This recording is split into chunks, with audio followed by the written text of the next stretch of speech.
संत राम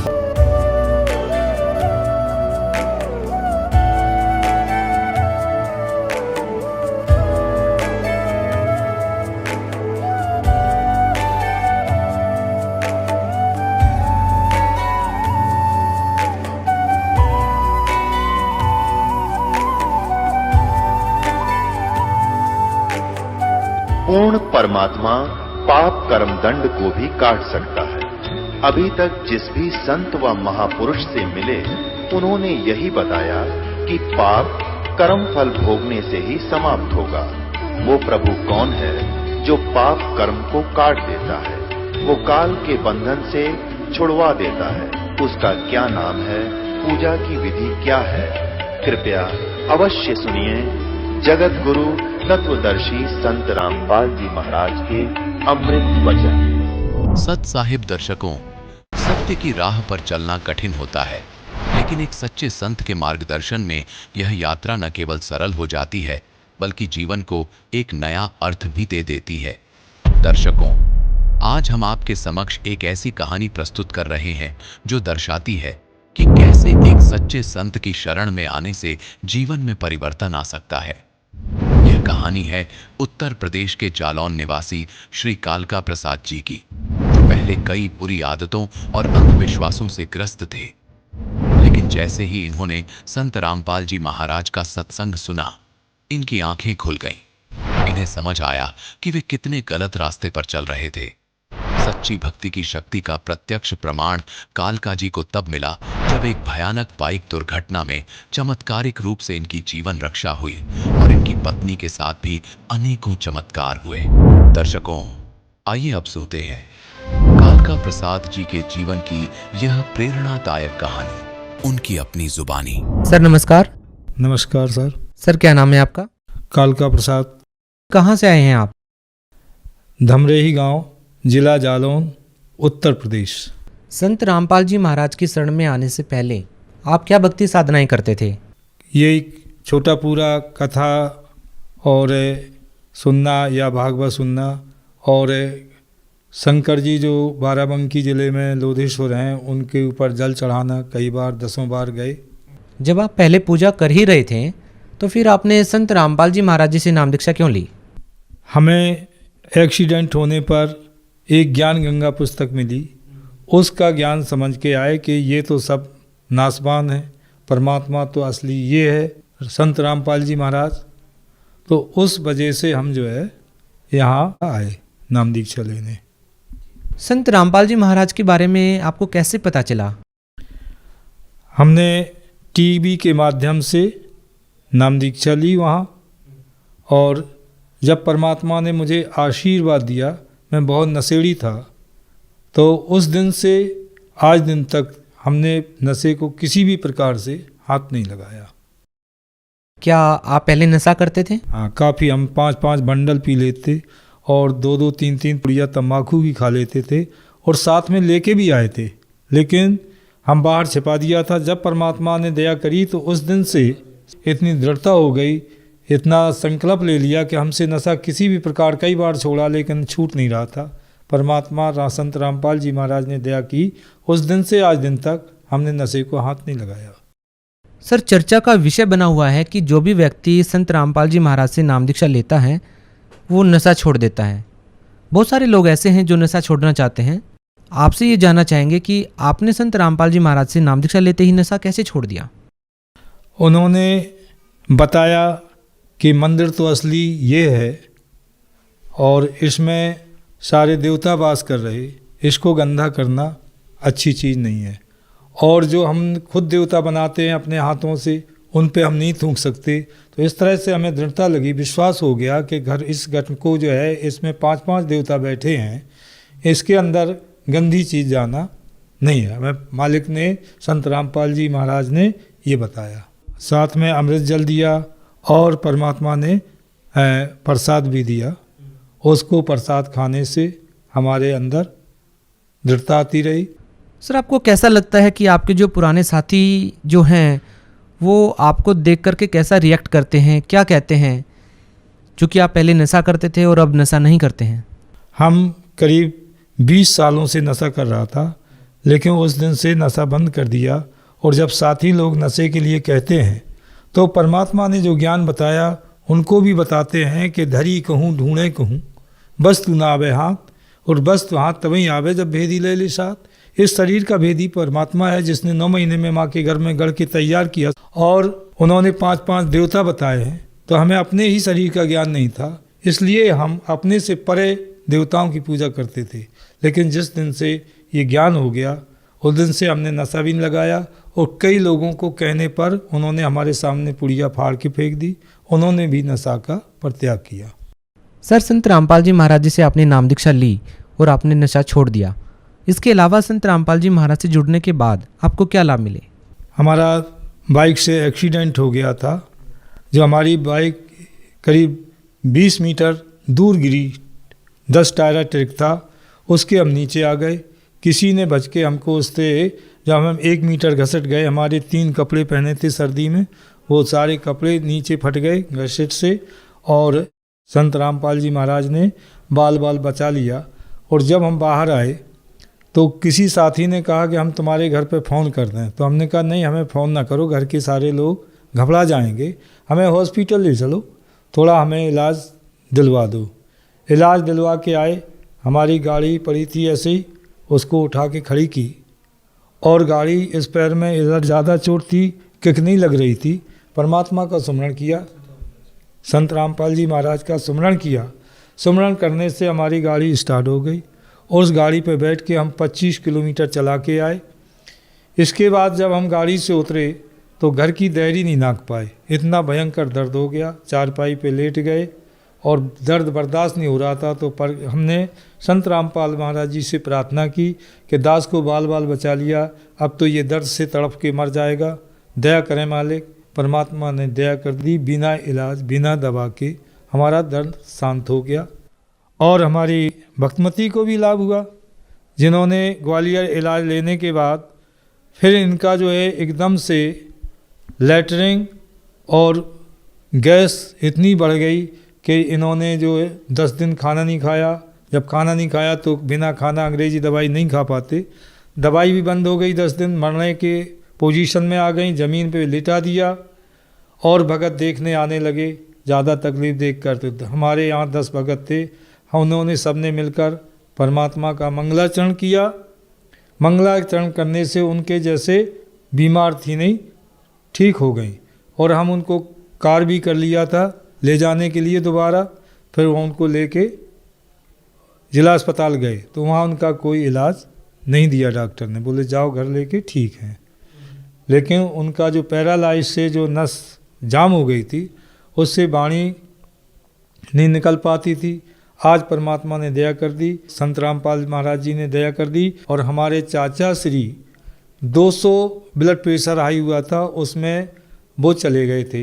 इनका 240 हुआ था। तो हमने उन भक्तमती ने स्वयं बोलकर अपने दमान से कह दिया था, मौके पर नहीं थे, क्या हमें चरणामृत परमात्मा का अमृत जल दे दिया। तो वो 24 घंटा डटी रही। फिर सवेरे इलाज लेने गए जिला अस्पताल, उन्होंने रेफ़र कर दिया ग्वालियर के लिए। ग्वालियर में इलाज चला। इलाज चलने के बावजूद भी उनको दवा खानी बंद हो गई और परेशानी बढ़ गई। तो मंगलाचरण किया और परमात्मा की दया से वो आज संत रामपाल जी महाराज की दया से आज वो चल फिर रही, बोलने भी लगी हैं और खाना पीना थोड़ा बहुत हल्का पूरा काम भी कर रही हैं। जब से आप संत रामपाल जी महाराज से जुड़े हैं, आपको काफ़ी लाभ मिले हैं। हम आपसे ये जानना चाहेंगे कि आप भगत समाज को क्या संदेश देना चाहेंगे? भगत समाज को ये प्रार्थना करना चाहता हूँ कि इस पृथ्वी पे हमारे गुरुदेव संत रामपाल जी महाराज पूर्ण ब्रह्म परमात्मा आए हुए हैं, जिन्होंने ऐसा ज्ञान दर्शाया है। वेद आज से नहीं, वेद बहुत पुराने से पढ़े जा रहे हैं और उन वेदों में पढ़ने वालों ने कुछ भी नहीं समझ पाया। जैसे गीता में लिखा है कि माया के द्वारा जिनका ज्ञान हरा जा चुका है, ऐसे असुर स्वभाव को धारण किए मनुष्यों में नीच दूषित कर्म करने वाले वो मुझे नहीं बख्शते। तो परमात्मा का सत्संग सुने, जो उन्हें उंगली धर के बताया है और वो सत्य है। आज दिन तक उनको पढ़ने वाले गीता के सही अर्थ नहीं कर सके और जो परमात्मा है, सारे वेदों का रचयिता है, सारी जानता है, उन्होंने उंगली धर धर के बताया, फिर भी हम विश्वास नहीं कर पा रहे, तो हम प्रार्थना करेंगे कि आप वेदों से और जो हमारे YouTube पे संत रामपाल जी महाराज का सत्संग आता है, और आप ऐप डाउनलोड करके सत्संग सुने और वेदों से मिलाएं कि ये सच्चा ज्ञान परमात्मा दे रहे हैं, और आप शरण में आए, आपके भी सारे कष्ट परमात्मा दूर करेंगे। संत रामपाल जी महाराज। धन्यवाद। सत्साई। दर्शकों, अभी आपने सुने संत रामपाल जी महाराज से दीक्षा प्राप्त करके सुखी हुए भक्त के अनुभव। अब देखिए जगत गुरु तत्वदर्शी संत रामपाल जी महाराज के मंगल प्रवचन। तो इसमें यही कहा है कि वो फिर गिरते हुए अध्यात्म सत्र को फिर से उभारेगा, इसका ये भावार्थ है। कहते हैं उस संत के ओजस्वी व्यक्तित्व का प्रभाव सबको चमत्कृत करेगा। उसकी विचारधारा अध्यात्म के कम होते जा रहे प्रभाव को फिर से नई स्फूर्ति देगा। चारों ओर आध्यात्मिक वातावरण होगा। संत की विचारधारा से प्रभावित लोग विश्व के कल्याण के लिए पश्चिम की ओर चलेंगे। धीरे धीरे एशिया, यूरोप, अमेरिका पर पूरी तरह छा जाएंगे। उस संत की विचारधारा से पूरा विश्व प्रभावित होगा, उनके चरण चिन्हों पर चलेगा। पश्चिमी देश के लोग, अमेरिका, इंग्लैंड आदि, उन्हें ईसा, मुसलमान उन्हें एक सच्चा रहनुमा, और एशिया के लोग उन्हें भगवान का अवतार मानेंगे। उस महासंत की विचारधारा से बौद्धिक क्रांति आवेगी। बौद्धिक माने अच्छी बुद्धिमान लोग उसके साथ होंगे। देखो, बुद्धिजीवियों की मान्यताएं बदलेंगी। जो ये अंग्रेज पाके बैठे बड़े बड़े अफसर कहते हैं, नवी सोचने पर विवश होना पड़ेगा कि तुम कर क्या रहे हो, करना क्या चाहिए था। बुद्धिजीवियों की मान्यताएं बदलेंगी, उनमें ईश्वर के प्रति श्रद्धा और विश्वास की कोपलें फूटेंगी। फ्लोरेंस के अनुसार वह संत भारत में जन्म ले चुके हैं। वह इस संत से काफी प्रभावित थी। अपनी एक दूसरी पुस्तक golden light of new era में भी उन्होंने लिखा है कि जब मैं ध्यान लगाती हूँ तो अक्सर एक संत को देखती हूँ, गौर वर्ण के यानी गोरे वर्ण के। उस संत के ललाट पर गजब के तेज होता है। उनके ललाट पर आकाश से एक नक्षत्र के प्रकाश की किरणें निरंतर बरसती रहती है। अपने आत्माओं, आप देखिएगा ये इस तरह आती हैं ये जैसे परमात्मा बैठे हैं सतलोक में, वहां से इस दास के ऊपर ये ऐसी अपनी किरण बरसा रहे हैं। यहाँ से आकाश से आ रही है और दास के ऊपर परमात्मा की शक्ति निरंतर चल रही है। उसी से आगे आपको कनेक्शन दिया जा रहा है। अब उसी को ये बहन बता रही है फ्लोरेंस, अपनी दिव्य दृष्टि से देख कर के उसके ऊपर माथे पर यानी उसके सिर के ऊपर उस पर ऊपर से आकाश से नक्षत्रों से एक लाइट निरंतर आ रही है जो उसके माथे पर बरस रही है, और वही शक्ति आगे आप में जा रही है।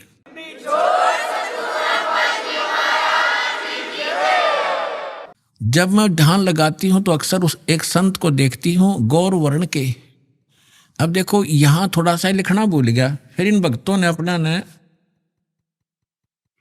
इस एक बुक इसने बताई है, देखिएगा, एक दूसरी पुस्तक golden light of new era, ये एक बुक है। इस बुक के आधार से भक्तों ने एक वेबसाइट से यानी यूट्यूब से निकाला है, वेबसाइट से इसकी से इंग्लिश में है उसकी वाणी। वो इस प्रकार देखिएगा, यही है ये golden era divine, I can clearly visually A golden era divine. वो कहती है मैं देखती रहती हूँ, यहाँ देखना, यहाँ पर है जो हिंदी उसने किया वो यहाँ से है। When I enter great flights of meditation I visualise, मैं देखती हूँ। ये क्या कहती है बहन कि जब मैं ध्यान की गहन ऊंचाइयों को छूती हूँ, यानी जब मैं ऊपर उड़ती हूँ ध्यान से तो मैं क्या देखती हूँ, देखिएगा। When I enter great flights of meditation, I visualize such a great sant who is fair skinned, यानी फेयर skinned माने साफ वर्ण का, गौर वर्ण का, with white hair, उसके बाल सफेद हैं, white hair, and without a beard and mustaches, वो बिना दाढ़ी मूछ का है।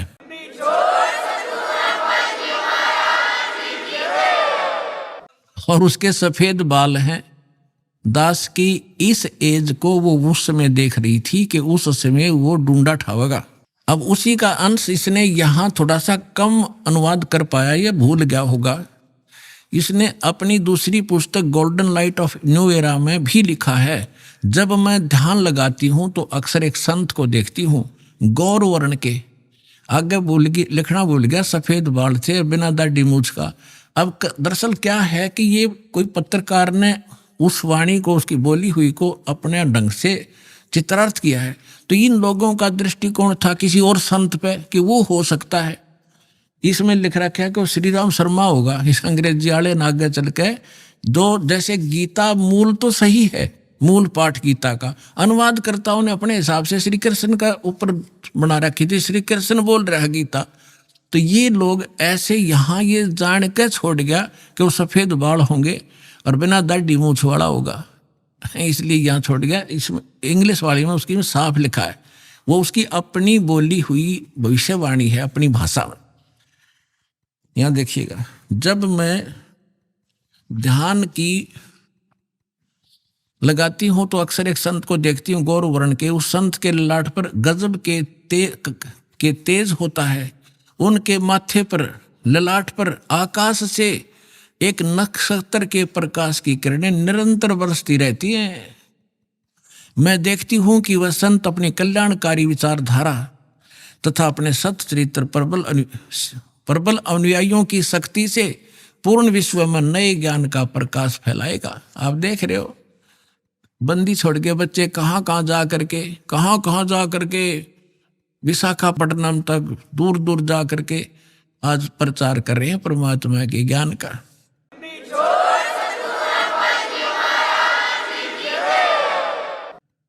देखियो, तो वह संत अपनी कल्याणकारी विचारधारा तथा अपने सच्चरित्र प्रबल अनुयायियों की शक्ति से संपूर्ण विश्व में नए ज्ञान का प्रकाश फैला रहे हैं। वह संत अपनी शक्ति निरंतर बढ़ा रहे हैं। उनमें इतनी शक्ति है कि वह प्राकृतिक परिवर्तन भी कर सकते हैं।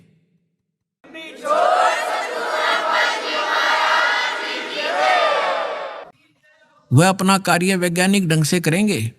उनकी कृपा और प्रयत्न से मानवीय सभ्यता में नई जागृति आएगी। विश्व के समस्त जनसमूह में नई चेतना का संचार होगा। लोक शक्ति का एक नया रूप उभर कर सामने आएगा, जो सत्ताधारियों की मनमानियों पर अंकुश लगा देगा। जो राजा लोग अपनी मनमानी बकवाद करते हैं, उस संत के अनुयायी उनको विवश कर देंगे कि बंदे बनकर रहो, बकवाद बहुत दिन कर ली तुमने। देखिएगा, विश्व के समस्त जनसमूह में नई चेतना का संचार होगा। लोक शक्ति का एक नया रूप उभर कर सामने आएगा और जो सत्ताधारियों की मनमानियों पर अंकुश लगा देगा। राजनेताओं के ऊपर मनोचिकित्सक तथा सम्मोहन कला के विश्व प्रसिद्ध ज्ञाता डॉक्टर मोरे बर्स्टीन की फ्लोरेंस से अच्छी दोस्ती थी। एक बार फ्लोरेंस ने उनसे भी कहा था कि डॉक्टर, वह समय बड़ी तेजी से निकट आ रहा है जब सत्ता लोलुप्त राजनेताओं की अपेक्षा आप जैसे समाज सेवकों की बातें समाज अधिक ध्यान से सुनेगा। 21वीं सदी के आते आते एक नई विचारधारा पूरे विश्व को प्रभावित करेगी। हर राष्ट्र में सचित्र धार्मिक लोगों का संगठन लोगों के दिमाग में बैठी गलत मान्यताओं को बदल देगा। यह विचारधारा भारत से प्रस्फुटित होगी, भारत से चलेगी और विश्व के पूरे देशों में फैलेगी। मैं उस पवित्र स्थान पर मैं उस पवित्र स्थान पर एक प्रचंड तपस्वी को देख रही हूँ जिसका तेज बड़ी तेजी से फैल रहा है। मनुष्य में सोए देवताओं को जगाने तथा धरती को स्वर्ग जैसा बनाने के लिए वह संत दिन रात प्रयत्न कर रहे हैं।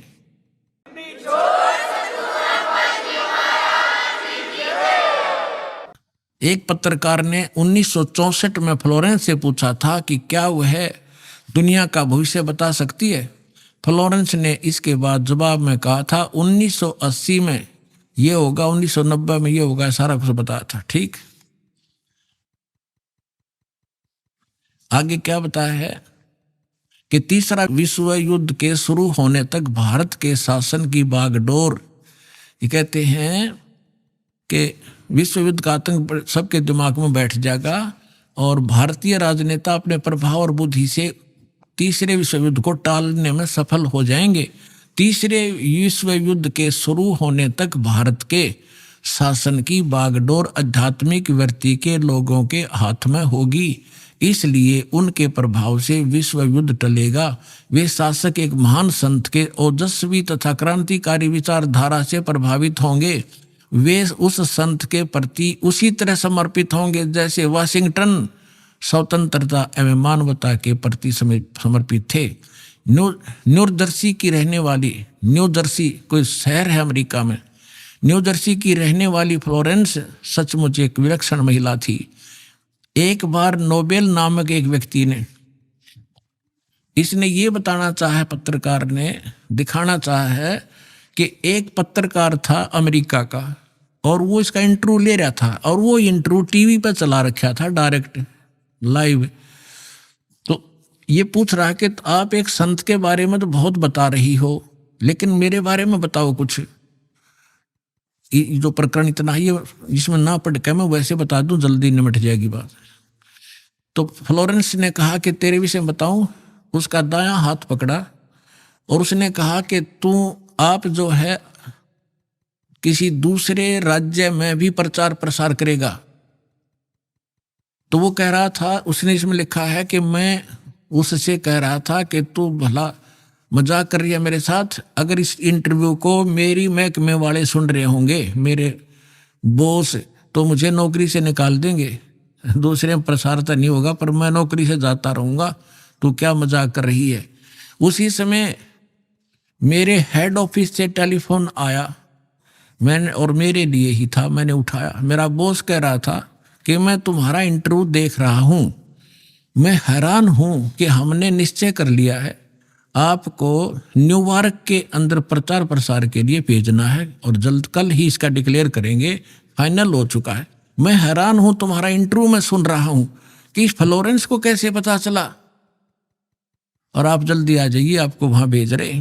तो ये कहने का तात्पर्य है, वो इंटरव्यू लेने वाला ये कह रहा है उसकी इतनी सटीक भविष्यवाणी थी, तो वही कह रही है जो संत के बारे में उसकी झूठी नहीं हो सकती। अब देखिए, अब यहाँ देखिएगा, ये मैंने छोड़ दिया, यहाँ वही बता रहा था। ये टीवी के कार्यक्रम के दौरान उनसे बोला, मैं बोला, पत्रकार कह रहा है, आप भारत में जन्मे ले चुके संत के बारे में तो अक्सर बताती रहती हो, मैं अपने बारे में भी कुछ जानना चाहता हूँ, बताइए। फ्लोरेंस ने उसके दाहिने हाथ को थाम लिया और बोली, आप बहुत जल्दी किसी दूसरे राज्य में प्रसारण करेंगे।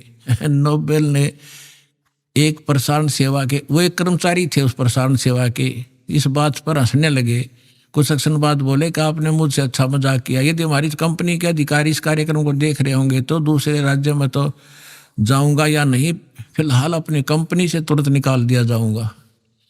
फिर पीछे घोषणा ये लिख दिया उसने कि वहाँ, अब कहते नोबेल के जब फोन पर उठाया तो उसने बताया कि हमने न्यूयॉर्क के प्रसारण का काम शुरू करने का निर्णय लिया है, वहाँ तुम्हें भी भेजा जाएगा। अभी यह बात गुप्त रखना, इसकी घोषणा कल की जाएगी। मैं टीवी पर फ्लोरेंस के साथ तुम्हारी बातचीत देख रहा था, वो बॉस बोल रहा है, फ्लोरेंस ने तुम्हारे विषय में जो बताया वो पूरी तरह सच है।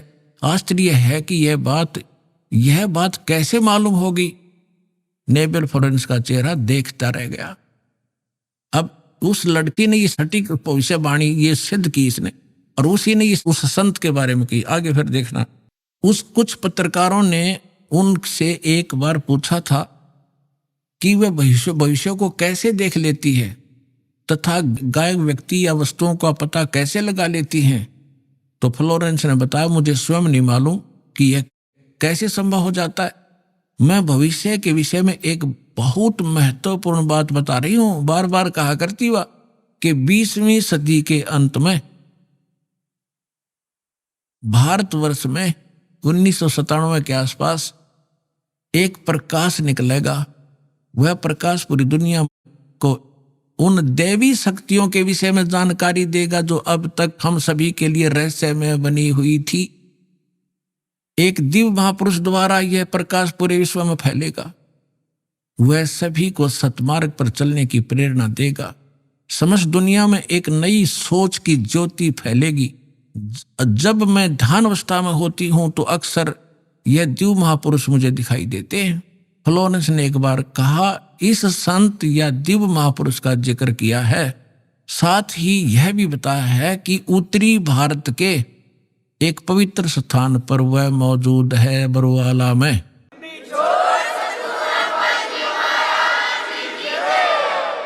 सत साहेब, अब आप हिसाब लगा लियो पुण्यात्माओं, कौन है वो दास।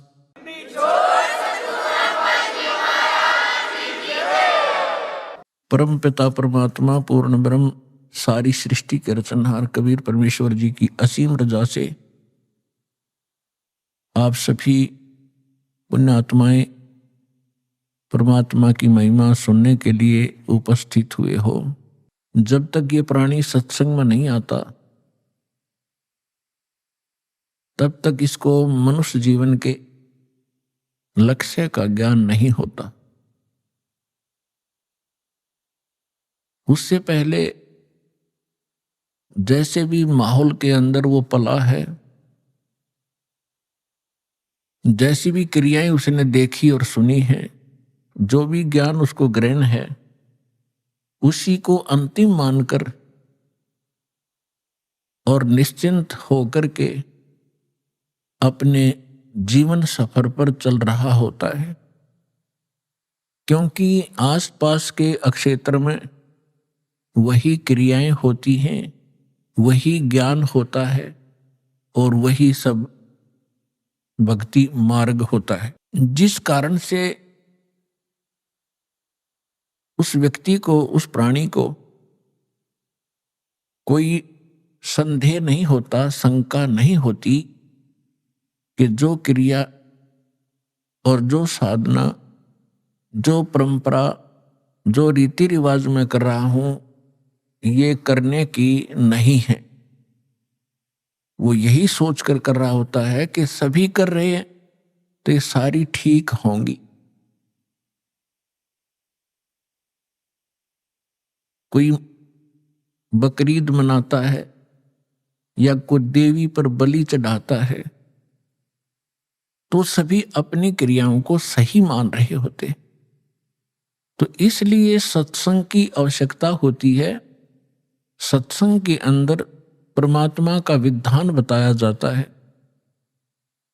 परमात्मा के विधान को तोड़ने वालों को होने वाली हानि से अवगत कराया जाता है, परिचित कराया जाता है। और जो मर्यादा में रहकर साधना करते हैं उनको क्या बेनिफिट होगा वो भी बताया जाता है। तो इसलिए सत्संग की विशेष आवश्यकता है। हमने सत्संग मान रखा था कि संत कोई हो, वो जैसा ज्ञान देता है वो सत्संग ही होता है। नहीं, सत्संग के अर्थ से पता लगता है कि जहां सच्चाई का साथ हो वो सत्य संग होता है, अन्यथा वो सत्संग नहीं है, बेशक से उसका नाम सत्संग हो। तो वर्तमान के अंदर आज तक उन महापुरुषों को छोड़कर जिनको भगवान मिले, उनकी अमृतवाणी के अंदर सत्संग है, या स्वयं परमेश्वर ने आके जो ज्ञान दिया वो सत्संग है। हमारे सदग्रंथों के अंदर सत्संग है। और उन सदग्रंथों से हटकर उन महापुरुषों की वाणी से भिन्न कोई ज्ञान देता है, सत्संग करता है वो डुप्लीकेट है, और डुप्लीकेट से आप खूब परिचित है। कोई डुप्लीकेट पासपोर्ट बनाता है, उस समय तो वो बिल्कुल ठीक लगता है आपको, क्योंकि ज्ञान नहीं। और जिस समय उस पासपोर्ट की आवश्यकता पड़ेगी, वहां पता चलेगा,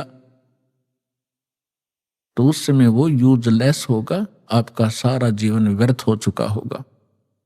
तो यहां आपको पूरे जीवन में या तो सत्संग से आप अपने उस पासपोर्ट को, यानी अपने ज्ञान और साधना को सत्संग से ही तुलना कर सकते हो।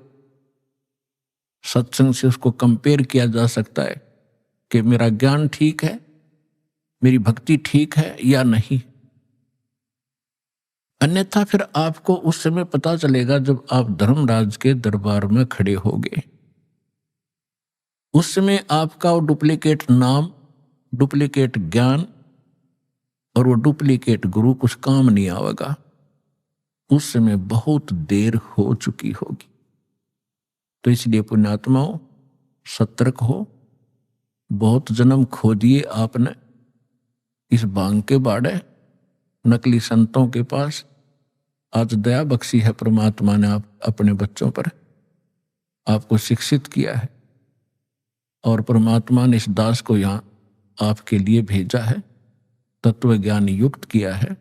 इसको ग्रहण करो, और जहां तक संभव हो, आपकी पहुंच हो, वहां तक इसकी चर्चा अवश्य करो। आपको बहुत पुण्य होगा।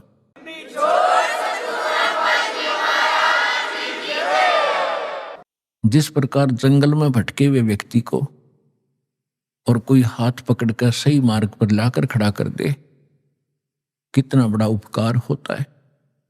इतना ही उपकार आपको होगा उन भटके हुए प्राणियों को जो काल के दूतों में फंसकर अपना जीवन नाश कर रहे हैं। उनको लाकर के बरवाला में दीक्षा दिला देने से आपको बहुत पुण्य होगा। जैसे परमात्मा ने यहां तक कहा है कि 1000 गऊ हत्ते में कोई काट रहा हो कसाई, और उनसे छुटवा कर उनको बाहर अच्छी चरागाह में छोड़ दिया जाए, तो इतना पुण्य उस प्राणी को होगा जो एक जीव को काल के खेमे से निकाल के और सतलोक आश्रम में जोड़ देगा। ये सत्कर मान लेना।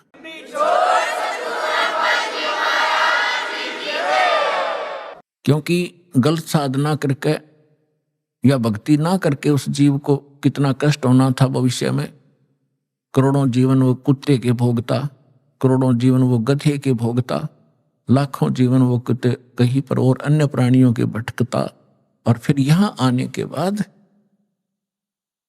उसका वो सारा झंझट समाप्त हो जाता। क्योंकि सतलोक आश्रम में सत्संग है और सतगुरु है। इन दोनों की आवश्यकता जीव को होती है। आपका सौभाग्य है कि आपको अब वो मनुष्य जीवन भी है, सत्संग और सतगुरु दोनों उपलब्ध है। अब विलंब ना करना, सबको समझाओ, आपका परम कर्तव्य बनता है। हम भी ऐसे भटक रहे थे, धक्के खा रहे थे, मन अब पता चल रहा है पिछले जीवन में हमने क्या खट्या, कैसा जीवन नाश कर रहे थे, और खुश हो रहे थे क्योंकि कोई ये कहने वाला नहीं था कि तेरी दिशा गलत है, तेरा मार्ग गलत है, आप गलत जा रहे हो। कोई टोकने वाला नहीं था। तो तभी तो हमें सतर्क होना पड़ता है। कोई ये कहे तो इधर गलत जा रहे हो, तो विचार करना पड़ता बुद्धिमान व्यक्ति को, इसने कैसे कहा ये। तो विचार करेगा तो फिर वो उसको मार्ग को त्यागे भीगा। तो सत्संग में आने से क्या लाभ होता है? सतगुरु के उपदेश का लाया एक विचार, जय सतगुरु मिलते नहीं जाते नरक द्वार। नरक द्वार में दूत सब करते खेचातान, उनसे कभू ना छूटता फिर फिरता चारों खानी। चार खानी में भरमता कबहू ना लगता पार, सो फेरा सब मिट गया, मेरे सतगुरु के उपकार। 7 समुद्र की मसी करूं, लेखनी करूं बन राय, धरती का कागज करूं, गुरु गुण लिखो न जाए। परमेश्वर ने अपनी महिमा बताने के लिए, आपको सही दिशा देने के लिए अधिक उदाहरण अपने ऊपर ही दिए हैं। क्योंकि परमात्मा कहीं खड़े हो जाते थे चौराहे पर और एक इकतारा लेकर के आवाज लगाते थे ताकि लोग इकट्ठे हों। जैसे कोई रीछ नचाने वाला खड़ा होकर डुगडुगी बजाने लग जाता है, लोग अट्रैक्ट होते हैं, क्या हो रहा है देखें जाकर। तो आपके लिए परमात्मा ऐसे खड़े कर रहा है, ऐसे धाड़े भुगत रहा है, किसी प्रकार तुम्हें बुद्धि आवे। आप कहां पड़े हो, कभी विचार नहीं लगाया आपने। इस झूठे सुख को सुख कहे ये मान रहा मनमोद, यू सकल चबीना काल का, कुछ मुख में कुछ गोद। तो खड़े होकर कहा करते परमात्मा, सतगुरु के उपदेश का लाया एक विचार, जय सतगुरु मिलते नहीं, जाते नरक द्वार।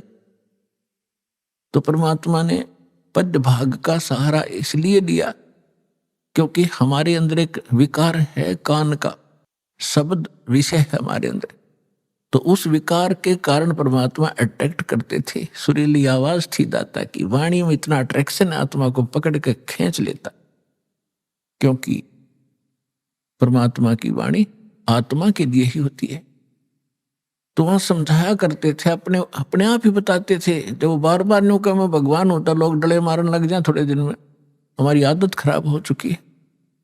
तो उन्होंने कहा कि भाई सतगुरु से उपदेश लेने के बाद अब हिसाब लगाया, उसका विचार किया कि सतगुरु के उपदेश का लाया एक विचार, जय सतगुरु मिलते नहीं। ये नकली गुरु भी हो और साधना भी गलत कर रहे हो, शास्त्र भी गीता का मनमाना आचरण कर रहे हो, उनका भी कोई लाभ नहीं। सतगुरु के उपदेश का लाया एक विचार और जय सतगुरु मिलते नहीं, जाते नरक द्वार। नरक द्वार में दूत सब करते खेचातान, उनसे कभू ना छूटते, फिर फिरते चारों खा। जैसे ग्रुप के ग्रुप करोड़ों की संख्या में नकली संतों के पास हैं, ये सारे के सारे मृत्यु के उपरांत नरक में ठोके जाएंगे। और जब नरक में डाले जाते हैं, यम के दूत बहुत संख्या के अंदर है, 12 करोड़ की संख्या है उन यम के दूतों की। तो इनको जब आदेश हो जाता है धर्मराज का कि इतने इतने इतने इनको नरक डालो, जिनका अच्छे संस्कार उनको स्वर्ग भेज दिया। यहां तो इतना ही स्वर्ग या नरक 2 स्थान है, और तीसरा फिर 84 लाख योनियों में पुनः पटक दे। तो उनको आदेश दे दिया जाता है कि इन सबको नरक भेज दो। अब पूरे उस ग्रुप के ग्रुप को 1 लाख डेली यहां से जाते हैं, उनमें से कुछ स्वर्ग, कुछ 84 लाख योनियों में और बाकी नरक में।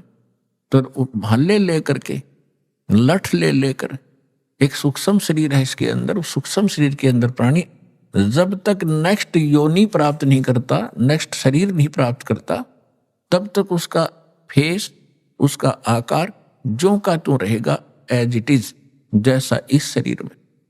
यह शरीर तो ऐसा समझो जैसे सर्प वो कैंचुली छोड़ देता है। सर्प ने कैंचुली छोड़ दी तो वह सर्प जैसी दिखा करे, लेकिन ओरिजिनल सर्प अन्य है। इसी प्रकार इसके अंदर एक शरीर और है, या ऊपर की कैंचुली है, ये कवर है आपका। तो वो जो शरीर है उसमें जीव मरता नहीं, उसमें दर्द पीड़ा घड़ी होती है। तो उसमें ऐसा लठ मारते हैं, वो भाले ठोकते हैं, उनकी मर्यादा तोड़कर इधर उधर चलते हैं। सामने हाहाकार मच रही होती है जहां उनको ठोका जाता है, नरक के अंदर तड़फ रहे हैं, हाहाकार मच रही है, किसी को ऐसे गंदा स्थान है वहां पर, तो उसमें उनको भेजा जाता है कि चलो अब वहां कैसे जाएं। वो सब उल्टे उल्टे हटते हैं और पीछे तो वो लठ मारे, उसके बाले ठोके, जबरदस्ती डाल देते हैं। तो परमात्मा कहते हैं नरक द्वार में दूत सब वहां करते खेचाताड़, हम वापस भागेंगे, वो ठाठा पटकेंगे और उनसे कभू ना छूटता।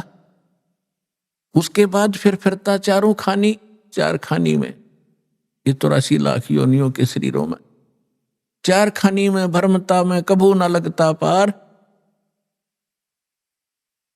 और सो फेरा सब मिट गया मेरे सतगुरु के उपकार।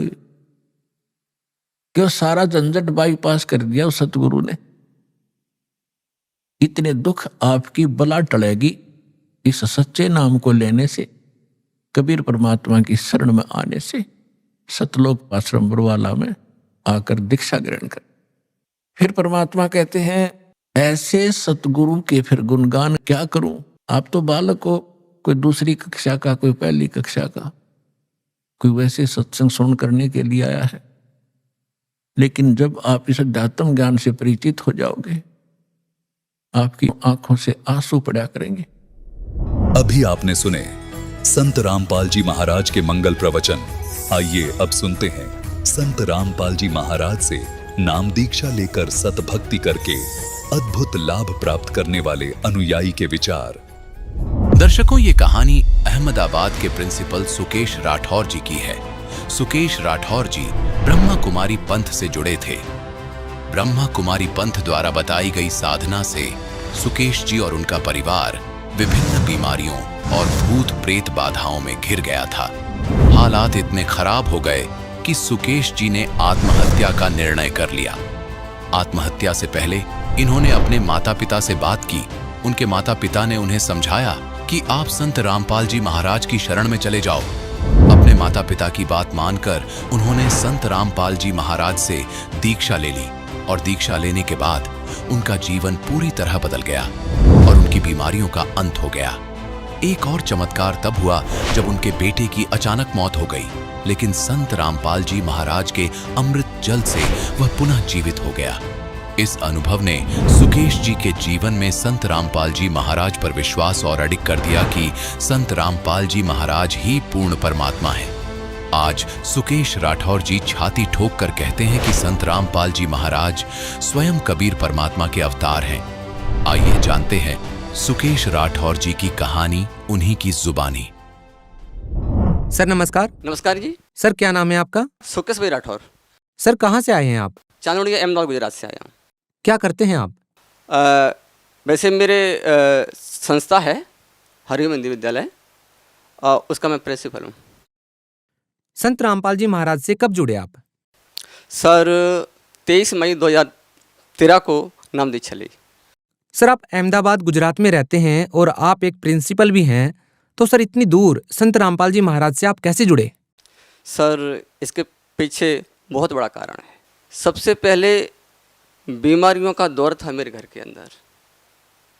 सर मैं आपसे क्या कहूँ, इतना दुखी था कि बच्चे घर में इतने बीमार होते थे, एक को हॉस्पिटल ले जाता था तो दूसरा तैयार मिलता था।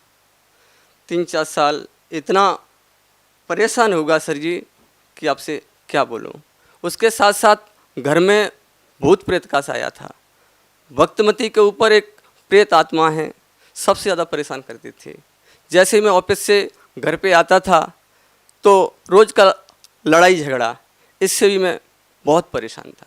सर जी मैं खुद अपनी बीमारी के बारे में बताता हूँ। मेरे यहाँ पे सीने में है ना दर्द होता था, 6-7 साल से बराबर झेल रहा था। काफ़ी इलाज कराया, तंत्रों के पास भी गया, उनने पैसा भी लिया, 3-4 लाख रुपए तंत्रकों ने ले लिया और हॉस्पिटल में तो कम से कम 4-5 लाख का खर्चा हो ही चुका था, फिर भी ठीक नहीं हो रहा था। सर जी डॉक्टरों ने भी इतनी सिटी स्कैन कराई, सर जी इतनी सोनोग्राफी कराई, एक्सरे कराए, शायद मेरा घर भर गया। सर जी, एक दिन मैंने पूछा डॉक्टर इसका कोई इलाज होगा कि नहीं होगा। छिल्ले में डॉक्टर ने कहा कि भाई आपका इलाज तो अब परमात्मा ही कर सकते हैं, हमारे पास कोई रास्ता है नहीं। डॉक्टरों ने भी ऊपर हाथ उठा दिए थे, हमारी बस की बात नहीं। जब ऐसी नौबत आ जाए तो एक आत्महत्या के ऊपर इसके अलावा कोई रास्ता ही नहीं था। मैंने तो सोच लिया था कि अब तो आत्महत्या कर ही लेनी है। एक टीचर होने के नाते समझ में नहीं आ रहा था कि क्या करूं क्या नहीं करूं। पाप का इतना दौर कि मेरे को समझ में नहीं आ रहा था कि अब क्या करूं। सर जी, एक दिन मैंने फाइनल डिसीजन ही ले लिया था। मेरे यहाँ पे इतना पेन होता था, इतना ज़बरदस्त होता था कि शायद ऐसा लगता था कि सहन नहीं होता था। एक दिन मैंने डिसीजन ले लिया कि आज आत्महत्या कर ही लेनी है। तो मैं घर से निकला, मेडिकल पहुंचा। गेहूं की गोली आती है डालने वाली जहर की, वो ली और लेके बाहर निकल गया। शाम का समय था, 8 बज रहे थे। हाथों पे ले लिया। मैंने सोचा कि आज इसको खा के आत्महत्या कर लूँगा।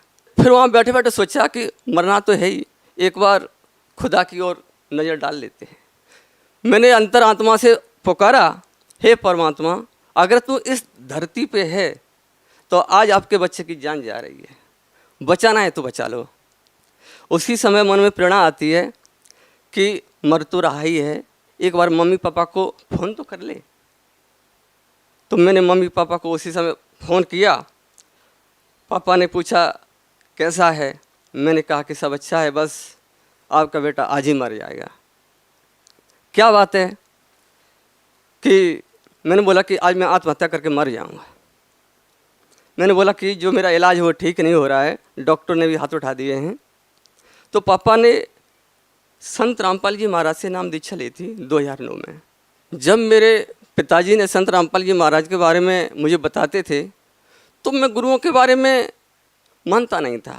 मैंने तो ये सोचा था कि गुरु तो सब ढोंगी होते हैं और इनके पास अंधविश्वास ही है, तत्व ज्ञान तो इनके पास है ही नहीं।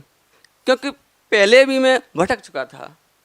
मैं जय गुरुदेव मथुरा वाले हैं वहाँ पे भी गया था, ओम शांति में भी वो वर्ष तक रहा और राधा स्वामी के भी राउंड लगाए। क्योंकि मैं सब जगह भटक चुका था, कहीं से मैं कुछ लाभ नहीं मिल रहा था। तो मुझे विश्वास था कि ये तो गुरुओं के पास जाना तो व्यर्थ है, या कुछ है ही नहीं। तो कितनी बार पिताजी ने बोला, फिर मैंने इनकार कर दिया कि मुझे नहीं बाबाओं के चक्कर में पड़ना है। फिर जब मेरी ऐसी स्थिति आ गई तो मरता क्या नहीं करता। फिर पिताजी ने बोला कि आप संत रामपाल जी महाराज के आश्रम में चलोगे। मैंने यस बोल दिया। 15 दिन के बाद पिताजी गांव से जब अहमदाबाद आए, फिर वो मुझे 23 मई 2013 को आश्रम में गया और गुरुजी से उपदेश लिया। उपदेश लेने के बाद गुरुजी की आशीर्वाद खिलाने में लगा। जैसे गुरुजी आशीर्वाद देते हुए आए और गुरुजी ने मेरी तरफ देखा, मेरे आंखों में आंसू थे। जैसे संत रामपाल जी महाराज ने जैसे मेरे ऊपर हाथ रखा, बस हाथ रखते ही ऐसा चमत्कार हुआ। जो मेरा पेन था ना, वैसे ही पूरी जो भी मेरा दर्द था, जो भी बीमारी थी, एकदम समाप्त हो गई। सर जी, मैंने गुरुजी को नीचे से ऊपर तक देखा। मैंने बोला क्यों हो, संत की महिमा तो सुनी थी, लेकिन आज पता चला कि असली संत क्या होता है। राहत मिलने के बाद आराम से भंडारा पाया, पूरी रात खुशी खुशी से लेटा रहा। जैसे मैं नाम लेने के बाद आया घर पे, तो एक दिन की बात है कि मैं शाम को आरती कर रहा था। हमारा बच्चा है, 15 साल का था, गौरव नाम है, मेरे साथ आरती में रोज़ बैठ जाया करता था। एक दिन क्या हुआ, जैसे ही वो साथ बैठा, जैसे मैंने आरती स्टार्ट की, आरती स्टार्ट होते ही उसके सीने में ऐसा दर्द हुआ कि रोते रोते ज़मीन के ऊपर गिर गया। जैसे ही उसको मैंने ओली में लिया तो उसको एकदम पसीना पसीना हो गया। सर जी, पसीना तो क्या, उसके इतना पसीना निकला कि मैं भी पसीने के अंदर भीग गया। 20 मिनट तक उसकी सांस चली गई थी। सर जी, 20 मिनट तक सांस रही नहीं। मैंने उसको हाथ ये देखे, सब देखे, आंखें फटी रह गई थी, सब एकदम मतलब ख़त्म ही हो चुका था। सर जी, ख़त्म हो गया था। फिर मैंने ये सोचा, मैंने कहा हे बंदी छोड़, हे सतगुरु रामपाल जी महाराज, बच्चे का मरने का गम नहीं है, या तो ये पहले हो जाता तो मुझे दुख नहीं था, लेकिन आपके चरणों में आने के बाद अगर ऐसा होता है तो लोग क्या कहेंगे। फिर क्या हुआ? फिर उसके बाद एकदम ख्याल आया कि हमारे सतगुरु बंदी छोड़ सो रामपुरी महाराज ने बताया कि जो हमने आपको अमृत जल दिया है उसको पिला दूं। तो जैसे ही मुझे अंदर से प्रेरणा हुई, मैंने अमृत जल की डिब्बी ली और उसको पिलाया। आरती बराबर चालू थी, बंद नहीं किया था। फिर जैसे ही आरती एंड होने के लिए आई, जैसे उसकी आंखें एकदम खुल गई। सर जी एकदम ऐसा चमत्कार हुआ कि उसके अंदर सांस तो रही नहीं थी, बिल्कुल ख़त्म ही हो चुका था, 100% ख़त्म हो गया था। लेकिन हमने आरती बंद नहीं की थी, आरती बराबर चालू थी। जब एंड की एक कड़ी आती है, उसी समय उसने एकदम आँख खोली, पापा पापा। मैंने क्या होगा, जब उसको देखा ये तो होश में आ गया, आंखें खुल गई और एकदम मतलब खड़ा हो गया। मैंने बोला ओहो बंदी छोड़, वास्तव में परमात्मा का नाम सुना था, लेकिन सतगुरु रामपाल जी महाराज हकीकत में ही परमात्मा है। ये कबीर साहब के अवतार हैं। सर, आपने बताया कि आप अपनी समस्याओं को लेकर के जय गुरुदेव के पास गए, राधा स्वामी पंथ के पास गए और आप ब्रह्म कुमारी पंथ में भी गए, लेकिन आपको कहीं से भी कोई राहत नहीं मिलती है।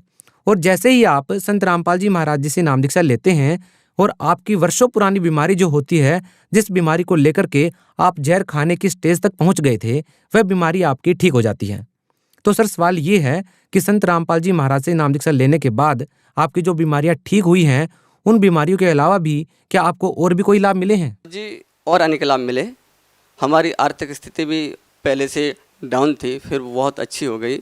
और हमारा गौरव है, 12वीं कक्षा में बहुत अच्छे नंबर लेकर के आया था, गुजरात में नंबर 1 पे रहा था और सरकारी कॉलेज में एडमिशन हुआ। अगर उसका सरकारी कॉलेज में एडमिशन नहीं होता तो जैसे प्राइवेट कॉलेज कराते तो 16-17 लाख का खर्चा आता डिग्री करने का, लेकिन आज हमारा वो फ्री हो रहा है। और उसके साथ में हमारी एक बच्ची है, उसकी रमेणी हो गई, रमेणी बहुत अच्छे से हो गई, क्योंकि हमारा गुरुजी का आदेश है दहेज ना लेना है ना देना है। संत रामपाल जी महाराज ने जो उनकी शादी कराई है, रमेणी कराई है, वो शास्त्र विधि के अनुसार कराई है। सर जी एक समय ऐसी स्थिति थी जब मेरी आर्थिक स्थिति बहुत डाउन थी। जब से संत रामपाल जी महाराज से नाम दीक्षा ली है ना, आज मेरे घर में किसी प्रकार का कष्ट नहीं है।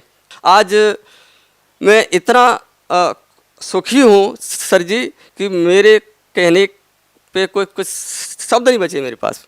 सर, आप एक शिक्षित व्यक्ति हैं, आप खुद प्रिंसिपल हैं, तो आपसे जानना चाहेंगे कि संत रामपाल जी महाराज जी के बारे में अक्सर ये बातें सुनने को मिलती हैं कि वो अन्य धर्मगुरुओं की निंदा करते हैं। आपने हिंदुस्तान के तमाम धर्मगुरुओं से पहले नाम दीक्षा ले चुके हैं, आपने हिंदुस्तान के तमाम धर्मगुरुओं को जांचा परखा है, उनसे नाम दीक्षा ली है और अब आप संत रामपाल जी महाराज से जुड़े हैं। क्या लगता है आपको, क्या संत रामपाल जी महाराज वास्तव में उन धर्मगुरुओं की निंदा कर रहे हैं?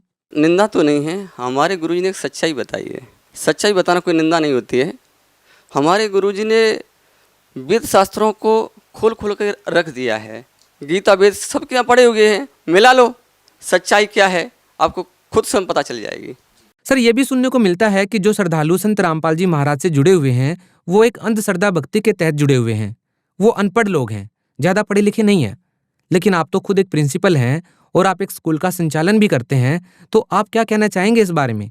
और उन लोगों को क्या जवाब देना चाहेंगे जो संत रामपाल जी महाराज के अनुयायियों के ऊपर आरोप लगाते हैं कि वो अंधश्रद्धा भक्ति के तहत संत रामपाल जी से जुड़े हैं? जितने भी भक्त समाज है जो संत रामपाल जी महाराज के चरणों में जुड़ा हुआ है, कोई भी अंधभक्ति के तहत नहीं आता है।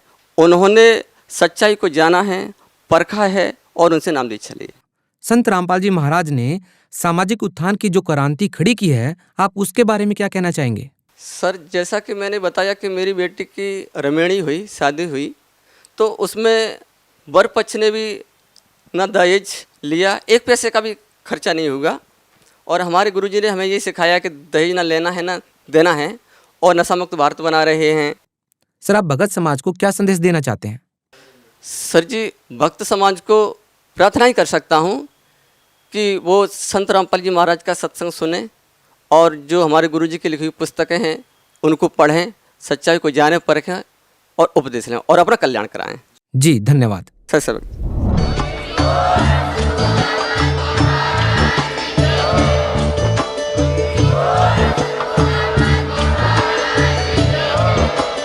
आप सुन सुन रहे थे जगत गुरु तत्वदर्शी संत रामपाल जी महाराज जी के मंगल प्रवचन। अधिक जानकारी के लिए विजिट कीजिए हमारी वेबसाइट www.jagatgururampalji.org। संत रामपाल जी महाराज जी के शुभ आशीर्वाद से पूरे विश्व भर में 500 से भी ज्यादा नाम दीक्षा केंद्र हैं, जिन पर संत रामपाल जी महाराज जी द्वारा ऑनलाइन निशुल्क नाम दीक्षा दी जा रही है। अपने नजदीकी नाम दीक्षा केंद्र का पता करने के लिए संपर्क करें 8222880541।